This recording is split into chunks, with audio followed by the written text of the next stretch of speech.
miei amici pellegrini camminatori e viandanti.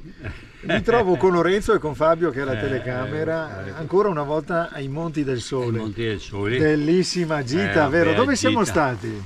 In cima a una grande montagna siamo stati, a un bivacco giallo per via, ma mai visto un bivacco così. Mai visto un bivacco? Una saita tusi, robe da matti. Partendo da dove, Lorenzo? Partendo dal lago? Dal Labio qua siamo partiti.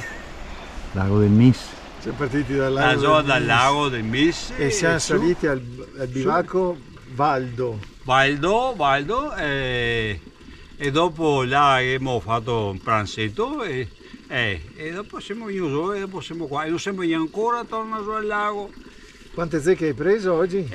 Fin adesso non vedo mia, ma qua cosa ho avuto? Bisogna guardare.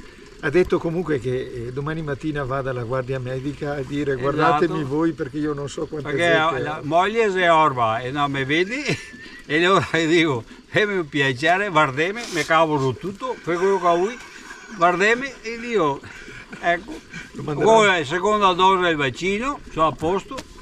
Comunque attenti col parroco qua perché il parroco è il parroco di Cappuccini, della Madonna dell'Olmo di Tiene. È forte. È fortissimo, forte, stai attenti perché Neanche le zecche.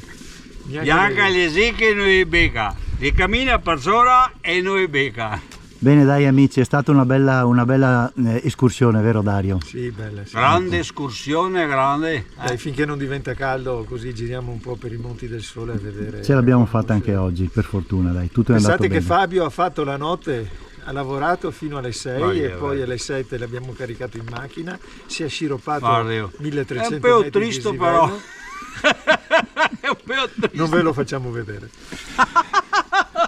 Ciao a tutti ragazzi, alla prossima, Ciao, grazie. ciao. Ciao, ciao.